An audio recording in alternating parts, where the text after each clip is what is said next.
Hi అండి. Welcome to Shanmukh cooking recipes. ఈరోజు special అనమాట. చిట్టి చిట్టి రాగి ముద్దలండి. చాలా హెల్తీగా ఉంటుందన్నమాట. పిల్లలకి, పెద్దలకి ఎవరైనా పెద్దోళ్ళైనా తినొచ్చు అనమాట. ఇది ఈవినింగ్ స్నాక్ బ్రేక్‌ఫాస్ట్‌గా కానీ, ఈవినింగ్ స్నాక్‌గా కానీ, లంచ్‌కి కానీ, స్నాక్ టైంకి కానీ, డిన్నర్‌కి కానీ ఎప్పుడైనా తినొచ్చనమాట. చాలా బావుంటది. చాలా ఈజీగా కూడా చేసుకోవచ్చండి. ఎంతసేపటి 10 మినిట్స్‌లో అయిపోతుంది చేసుకుంటే గనక. దీన్ని ఏ కర్రీకైనా చేసుకోవచ్చు, తినొచ్చనమాట. దేంట్లోకైనా నాన్ వెజ్‌లోకి తినొచ్చు, వెజ్‌లోకి తినొచ్చు, దేనికైనా తినొచ్చు. చాలా బావుంటదనమాట. అందరూ ఇష్టపడతారు. చిన్న పిల్లలు గూడా అన్నీ మనం కూరగాయలు, వెజిటబుల్స్ అన్నీ ఇందులో ఏసాం కదండీ! వీటి మీద తోటకూర కూడా అది ఏసుకోవటం వల్ల చాలా పిల్లలకి తోటకూర తిన్నోళ్ళకి కూడా చాలా ఇదిగా తింటారనమాట. చూసారా అసలెంత బావుందో! లోపలంతా బాగా ఉడికి చాలా చాలా బావుందనమాట. వెజిటబుల్స్‌తో తింటే చాలా హెల్తీ కూడాను. చూడండి ఈ కర్రీతో తిన్నట్టయితే ఇది మటన్ కర్రీ అనమాట. మటన్ కర్రీతో తింటే సూపర్ చాలా బావుంటది. మీకు ఇది గనక నచ్చినట్టయితే లైక్ చేయండి, షేర్ చేయండి, సబ్స్క్రైబ్ చేయండి. ముందుగా ఒక బాండీ తీసుకొని అందులో నెయ్యేసుకోవాలి. నెయ్యేసుకోవటం వల్ల చాలా టేస్ట్‌గా ఉంటదనమాట. వేసుకున్నాక నెయ్యి కాగిన తర్వాత అందులో మినపప్పు వేసుకోవాలి.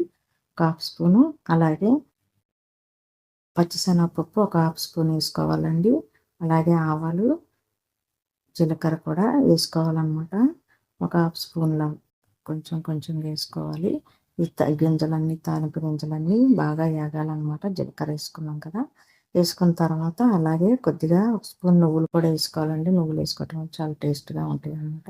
అలాగే పచ్చిమిర్చి అన్నా కట్ చేసుకోవచ్చు. ఈ విధంగా చిన్నగా కట్ చేసుకోవాలండి పచ్చిమిర్చి. అలాగే ఉల్లిపాయలు కూడా ఒక హాఫ్ ఉల్లిపాయ ముక్కలుగా సన్నగా కట్ చేసుకొని వేసుకోవాలనమాట. వేసుకున్న తర్వాత అందులో స్వీట్ కార్న్ కూడా వేసుకోవాలి. అలాగే క్యారెట్ అండి. ఒక క్యారెట్ అనమాట బాగా తురుముకోవాలి. తురుముకొని అందులో వేసుకోవాలనమాట. ఇవన్నీ వేసుకున్న తర్వాత ఒకసారి మనం గరిటెతో తిప్పుకుంటూ ఉండాలి. ఈ విధంగా మొత్తం ఏగాలి. లైట్‌గా ఏగాలండి. పెద్దగా ఓకే మాడకుండా దగ్గరగా చూసుకుంటూ ఉండాలి. ఈలోపు మనం తోటకూర ఉంది కదండీ! సన్నగా ముక్కలు కట్ చేసుకొని అది కూడా వేసుకోవాలి. దీంట్లో తోటకూర అన్నా వేసుకోవచ్చు, పాలకూర, చుక్కకూర ఏదన్నా చుక్కకూర కాకుండా మెంతికూర ఇయన్నీ వేసుకుంటే చాలా బావుంటదండి. చాలా చాలా టేస్ట్‌లో దానికంటే తోటకూర అయితే ఇంకా టేస్ట్ చాలా బావుంటదనమాట. ఈ విధంగా ఏపుకుంటూ ఉండాలి. కొంచెం మగ్గనిచ్చుకోవాలి. అంటే తోటకూర అనేది ఇది అవ్వకోకుండా ఎక్కువగా అవ్వాల్సిన అవసరం లేదు. లైట్‌గా అయన్నీ ఏపుకుంటే సరిపోతదండి. ఇయన్నీను ఇందులోనే కొత్తిమీర కూడా ఏసుకోవాలి. ఏసుకొని కాసేపు అన్నీ కలిపేసుకొని మూత పెట్టుకోవాలనమాట. ఈ విధంగా దగ్గరుండి మార్చకుండా చూసుకోవాలనమాట. ఈ విధంగా ఏసుకున్న తర్వాత మూత పెట్టుకోవాలి. ఈ విధంగా మూత పెట్టుకొని కాసేపు అయినాక ఒక 2 మినిట్స్ అయినాక చూసారా మనకి మగ్గిపోయినాయి అన్నమాట. క్యారెట్టు, తోటకూర ఇయన్నీను. మగ్గిపోయిన తర్వాత వీటిని కాసేపు కదుపుకొని దీంట్లో మనము వాటర్ పోసుకోవాలనమాట. దేనితో అయితే ఏ కప్పుతో అయితే మనం రాగి పిండి తీసుకున్నామో అదే కప్పుతో 2 కప్పులు వాటర్ తీసుకోవాలనమాట. తీసుకొని బాగా ఒకసారి కలిపేసుకొని బాగా మనకి అదంతా మరగాలనమాట. వాటర్ ఉప్మాకి మనం ఎలా మరగనిస్తామో అలాగా బాగా మరగాలి. ఈలోపు మనం తగినంత సాల్ట్ వేసుకోవాలండి. ఈ విధంగా సాల్ట్ వేసుకున్న తర్వాత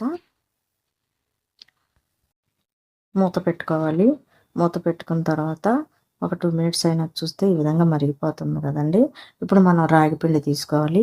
ఏ కప్పుతో అయితే అనుకున్నామో ఆ కప్పుతో వాటర్ 2 గ్లాసులు పోసుకున్నాం కదా!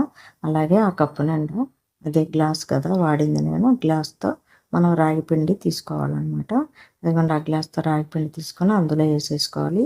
ఏసేసుకొని మనం బాగా కలుపుకోవాలనమాట. అడుగంటకుండా చూసుకోవాలండి. ఎక్కువసేపు ఉంచుకోకుండా మనం కలుపుకుంటా ఉండాలి ఉండలు లేకుండా. ఈ విధంగా కలుపుకుంటా ఉంటే మనకు చక్కగా ఇదవుతుందనమాట.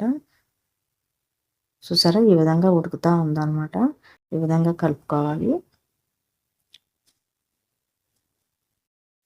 ఈ విధంగా కలుపుకోవాలి. అయిపోయిందండి. దీన్ని పక్కన పెట్టేసుకోవాలి. ఆరిపోవాలనమాట. కాసేపు మూత పెట్టుకొని ఒక నిమిషం అట్టుంచి తర్వాత తీసేస్తే మనకు మొత్తం బాగా ఆరిపోయిందనమాట. ఆరిపోవాలి. ఈ విధంగా ఆరాలి అంటే మనం కొంచెం గోరువెచ్చగా అయినప్పుడు కొంచెం చేతికి ఆయిల్ రాసుకొని కొంచెం సేపు పక్కన పెట్టేసిన తర్వాత చేతికి ఆయిల్ ఈ విధంగా తీసేసుకొని వేరే దాంట్లోకి తీసుకొని అప్పుడు మనం చిన్న చిన్న ఉండలు చేసుకోవాలనమాట. ఈ విధంగా ఆరబెట్టుకున్నాము. ఈలోపు మనం ఉడకపెట్టుకుంటానికి ఏం చేయాలంటే అండి, రైస్ కుక్కర్ లాంటిది ఉంటే కనుక అందులో నీళ్ళు పోసుకొని, మనం జల్లెడ లాంటిది ఒకటి ఉంటుంది కదా, ఇలాంటిది ఉంది కదా, దీనికి ఆయిల్ రాసేసుకోవాలి. ఆయిల్ రాసేసుకొని దాంట్లో పెట్టేసుకోవాలి. మనం చేసిన ఉండలు ఉంటాయి కదండి, అవి అందులో వేసుకోవాలన్నమాట. చేతికి ఆయిల్ రాసుకొని, అదే కనుక మామూలుగా ఇడ్లీ కుక్కర్లోనే పెట్టుకోవచ్చు. అలాంటి ఆవిరిగా దాంట్లోకి దేంట్లోకైనా పెట్టుకోవచ్చు అనమాట. మనం వేరేగా ఒక పాత్రలో వాటర్ పోసి వేరే గిన్నెలోనన్నా పెట్టుకోవచ్చు. ఇలాగా చిన్న చిన్న ఉండలు చేసుకోవాలండి. చేసుకొని మనం పక్కన పెట్టుకోవాలి. రాగి పిండి కదా, కొంచెం కలర్ అలాగే ఉంటుంది. అలాగే విడిగా ఇంకా మొత్తం చేసేసుకోవాలండి. ఈ విధంగా ఒక్కొక్కటిగా చేసేసుకొని బౌల్లోకి పెట్టేసుకోవాలి. ఈలోపు మనం అది ఈ విధంగా నేను ఆ జల్లెడ ఉంది కదండి, మనము ఆవిరికి పెడుతున్నాం కదా, దాంట్లో పెట్టేసుకోవాలన్నమాట. ఇవన్నీ కుక్కర్ మీద పెట్టేసుకోవాలి. పెట్టేసుకొని మూత పెట్టేసుకోవాలి.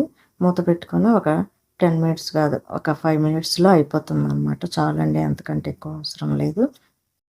ఆవిరి మీద ఇచ్చేయాలన్నమాట. అంతే. చూసారా, అయిపోయింది. మూత తీసి చూస్తే మనకి ఉడికిపోయినాయి అనమాట.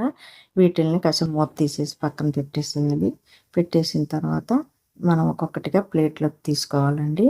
ఇవన్నీ తీసేసి దాంట్లో కొంచెం మనం ఉల్లిపాయలు కానీ క్యారెట్లు కానీ పెట్టుకొని, అలాగే మటన్ కర్రీ అండి, అసలు చాలా చాలా బాగుంటుంది. చికెన్కి కానీ మటన్కి కానీ తిన్నట్టయితే చాలా రుచిగా ఉంటుంది అనమాట. దేంట్లోకైనా తినచ్చు. వీటిల్లోకైతే కాంబినేషన్ చాలా బాగుంటుంది. చిన్నపిల్లలు అయితే అసలు వదలన కూడా వదలరండి. ఇందులో తోటకూర అన్ని వెజిటేబుల్స్ ఉన్నాయి కాబట్టి పిల్లలు మామూలుగా తినమంటే తినరు కాబట్టి ఈ విధంగా నన్ను చేసి పెట్టచ్చు. ఎవరైనా తింటారనమాట. అంత బాగుంటాయి. తినే కొద్దిగా తినాలనిపిస్తాయి అనమాట. ఈ విధంగా చేసుకొని తినండి. చూడండి అసలు ఎంత బాగున్నాయో, మెత్తగా సాఫ్ట్గా ఉడికి చాలా చాలా బాగున్నాయి అనమాట. ఇది కనుక మీకు నచ్చినట్టయితే లైక్ చేయండి, షేర్ చేయండి, సబ్స్క్రైబ్ చేయండి. చూడండి, ఒక్కటి ఓపెన్ చేస్తే చూడండి, మెత్తగా సాఫ్ట్గా స్పాంజీ లాగా ఉన్నాయి అనమాట. చాలా బాగున్నాయి. ఇది ఈ కర్రీలో కనుక నంచుకొని తిన్నట్టయితే అసలు సూపర్గా ఉంటాయి అన్నమాట. ఆ విధంగా ట్రై చేయండి.